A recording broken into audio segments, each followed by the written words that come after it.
If you're a clinician, you've seen it 100 times. A patient comes in with a sky-high blood pressure reading. But what you do next? Well, that's a critical fork in the road. It separates two totally different clinical paths. So today, let's break down the hypertensive crisis, urgency versus emergency. Okay, so it all starts with just one number. You know the one. It pops up on the monitor, and suddenly everyone in the room kind of holds their breath. It's a huge red flag that something is seriously wrong, but it definitely doesn't tell you the whole story. And here's that number: a systolic of 180 or higher, or a diastolic of 120 or higher. The second you see this, you know you're in hypertensive crisis territory. But that immediately leads to the single most important question you have to answer. Is this an urgency where we've got a little bit of time to act?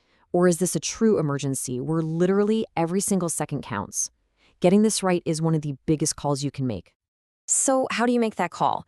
You might think the answer lies in another lab value or maybe a more detailed reading, but it doesn't. It really comes down to one single decisive piece of information.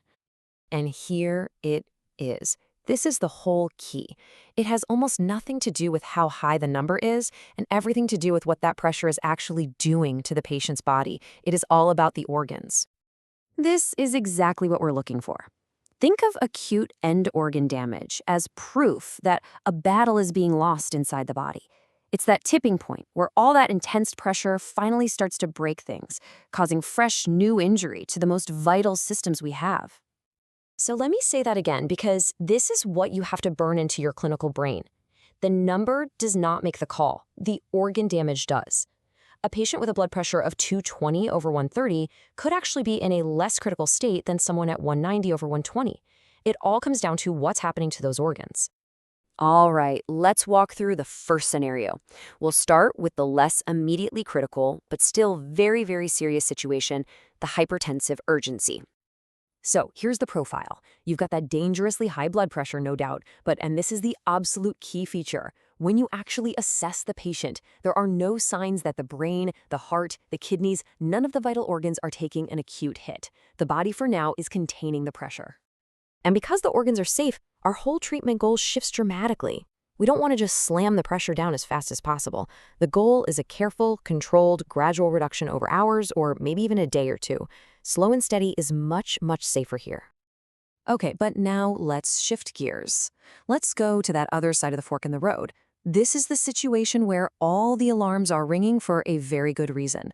This is the anatomy of a true hypertensive emergency. In an emergency, that high blood pressure isn't just a number on a screen anymore. It's become an active weapon. It's a force that is, right this second, causing real injury to the body's most critical systems. The clock has officially started ticking. And this is the checklist that's running through your mind. Is the brain involved? Are we seeing signs of a stroke or encephalopathy? Look in their eyes. Is there papilledema? Listen to the heart. Are they going into acute failure? Any sign of an aortic dissection or the kidneys shutting down? A yes to any of these confirms the emergency. And because the organs are under active assault, our timeline just shrinks from days down to minutes.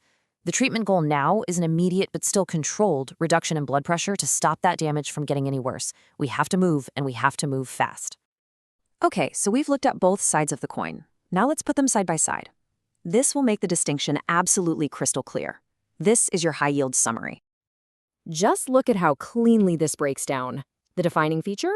It's all about organ damage. No versus yes. The treatment goal? Gradual reduction versus immediate reduction. And the timeline? We're talking hours to days for an urgency versus minutes to hours for an emergency.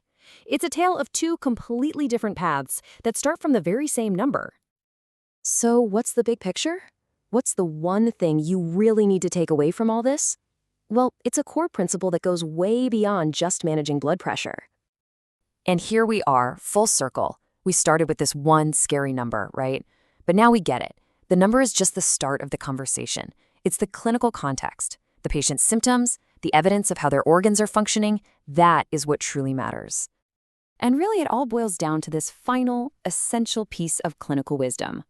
The monitor gives you data, but the patient gives you the diagnosis. And understanding the difference between a hypertensive urgency and an emergency is probably the perfect example of this. It's about looking past the number to see the person. And that, right there, is the ultimate takeaway.